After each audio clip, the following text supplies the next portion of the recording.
Shalom, selamat pagi Tuhan. Saudara yang kekasih, selamat pagi.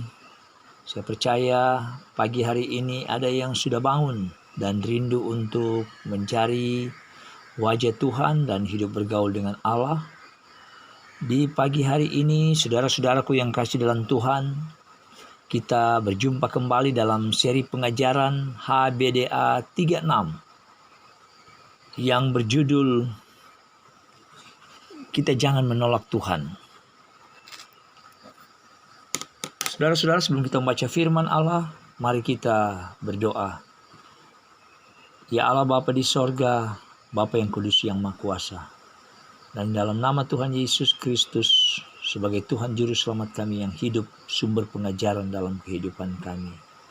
Dengan merendahkan diri Tuhan, kami ucap syukur di pagi hari ini oleh karena berkat kasih karunia Tuhan yang sudah menjaga, memelihara kami sepanjang malam yang telah lewat. Ketika kami beristirahat Tuhan, kami telah melewati malam ini, dan sekarang Engkau sudah membangunkan kami dengan kekuatan tubuh yang sehat dan diberkati.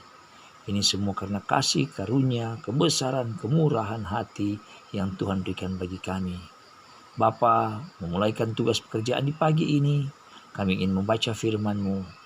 Kiranya Tuhan, Engkau mengurapi kami, Engkau memperkaya kami, Engkau membekali kami Bapa dengan sabda kebenaran firman Allah, untuk kami dapat memahami kebenaran Allah ini dan siap melakukan kehendak Allah sepanjang hari ini.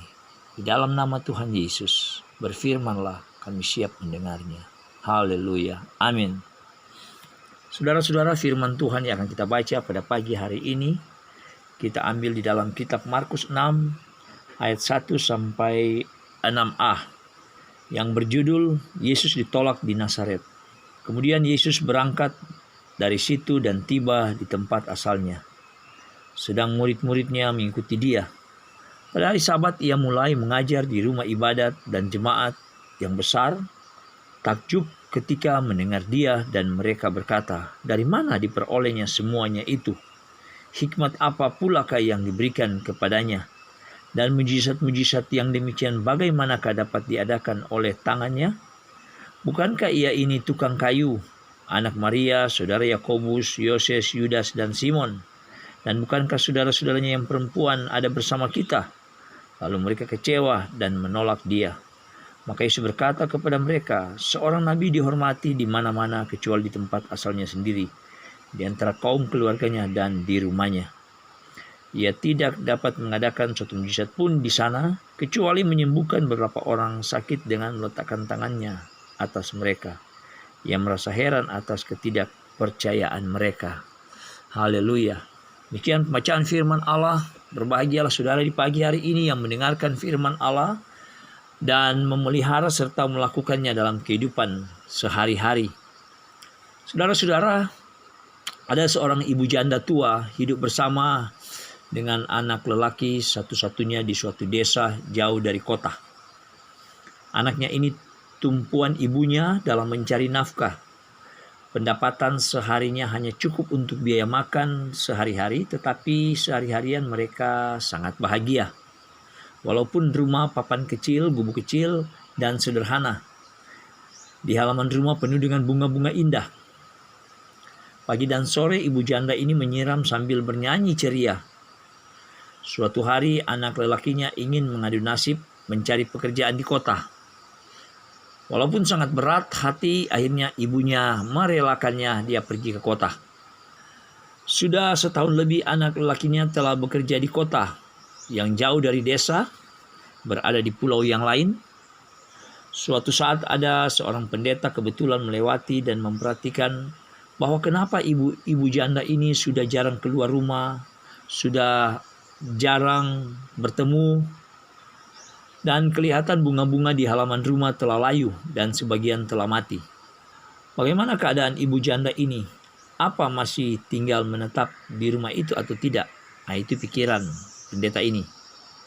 Akhirnya pendeta ini datang dan mengetok pintu. Lalu setelah pintu dibuka, ibu janda ini sangat lesu dan mulai sakit-sakitan. Hampir setiap hari ibu ini tidak makan. Kalaupun makan, ya paling hanya umbi-umbian saja dan pisang. Ibu ini menceritakan kisah hidupnya bahwa sejak kepergian anaknya keluar dari desa menuju ke sebuah kota yang sangat jauh mencari pekerjaan, ia hanya sebatang kara saja tinggal di rumah. Tidak mampu lagi untuk mencari nafkah, tidak punya uang untuk membeli beras dan ikan. Pendeta ini bertanya pada ibu janda ini, apakah selama anak ibu bekerja di kota, ia tidak pernah mengirimkan uang kepada ibu? Maka ibu ini menjawab, ya, ia tidak pernah mengirimkan uang kepada saya. Kemudian pendeta bertanya lagi, kalau surat gimana? Kemudian ibu janda ini menjawab, ya, setiap bulan ia hanya mengirimkan sehelai kertas saja di dalam amplop pada saya, dan saya rasa itu percuma. Apalagi mata saya kan tidak dapat membaca dengan baik. Lalu kata pendeta kepada ibu janda itu, boleh saya melihat kertas-kertas yang dikirimkan anak ibu? Kemudian dengan tangan agak gemetaran, ibu ini mengeluarkan semua amplop dari dalam laci, dan ketika diserahkan kepada pendeta, betapa pendeta ini sangat terkejut. Ternyata ketika membuka amplop-amplop ini, ternyata lembaran-lembaran itu di dalamnya berupa atau berisi kertas cek tunai yang bernilai uang. Ibu janda ini tidak memahami sebenarnya bahwa setiap bulan anak ini telah mengirimkan uang pada ibunya. Namun ibunya tidak memahami kalau kertas itu dapat ditukar di bank atau mempunyai nilai uang tunai yang berguna. Saudara-saudara, itu ilustrasi yang saya mengantar saudara untuk memahami tentang cerita tentang Tuhan Yesus yang ditolak di Nazaret ini. Ilustrasi ini akan mengantar kita memahami ketika kita menghadapi sikap dan perilaku orang lain dalam hal kelebihan orang lain tidak dihargai dan dihormati. Ukuran yang kita gunakan adalah kriteria lahiriah. Cerita di atas di mana ibu janda ini hanya memandang kertas saja tanpa memahami isi dan nilai dari kertas itu. Saudara-saudara yang kasih dalam Tuhan, Yesus ditolak oleh orang Nazaret dengan kata, bukankah ia ini tukang kayu, anak Maria, saudara Yakobus, Yoses, Yudas, dan Simon? Sikap orang-orang Nazaret hampir sama dengan sikap kita. Sering kita pandang enteng, sering kita meremehkan orang lain.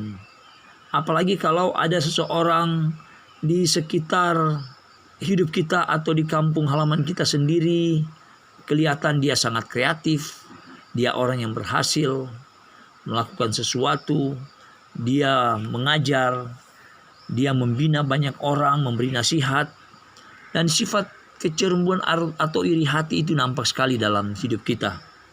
Saudara-saudara, kehadiran Yesus di tengah-tengah hidup orang Nazaret mendapat sikap penolakan.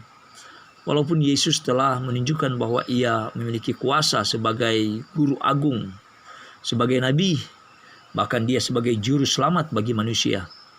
Mereka menilai sisi kertasnya saja, seperti ibu ini yang tidak melihat arti dari kertas itu, tidak melihat kegunaan dari kertas itu.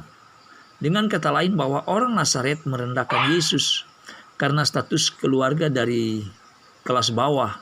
Yesus bukan dari kelas atas yang dihormati, bukan dari kaum Harun, bukan dari kaum Lewi yang dihormati, bukan dari kaum imam. Tetapi yang mereka melihat bahwa Yesus itu anak dari ini, anak dari itu yang mereka kenal. Padahal sebenarnya waktu itu Yesus sudah menyatakan bagaimana kuasa di dalam dirinya dengan mengadakan pengajaran dan penyembuhan orang-orang sakit.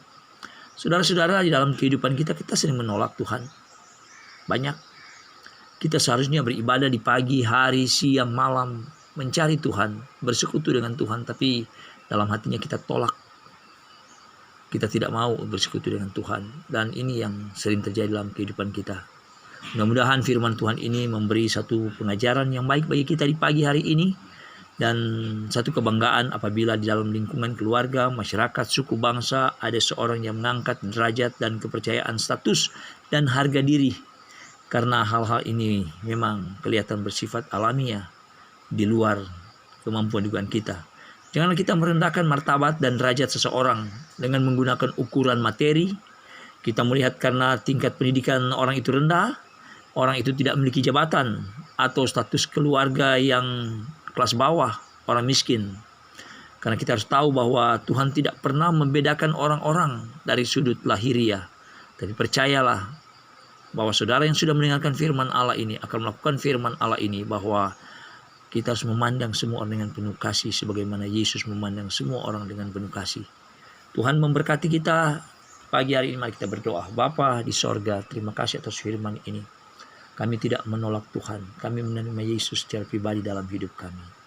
Kami Tuhan memandang ketika orang lain memiliki satu kelebihan, sekalipun Tuhan kami mengenal dia, tapi kami akan mengakui dia Bapa, serta kami menghargai dia, menerima dia Tuhan dalam hidup kami. Tuhan, berikan kami kemampuan Tuhan untuk tidak membeda-bedakan orang, tetapi memandang semua orang derajatnya sama di hadapan Allah, baik dia miskin, kaya, perempuan, laki-laki, anak-anak, semua Tuhan kami hormati dalam nama Kristus Yesus. Tuhan, inilah doa kami. Kami sudah berdoa mengucap syukur. Haleluya. Amin. Demikian saudara seri pengajaran di pagi ini. Tuhan memberkati kita semua dan selamat pagi Tuhan. Shalom.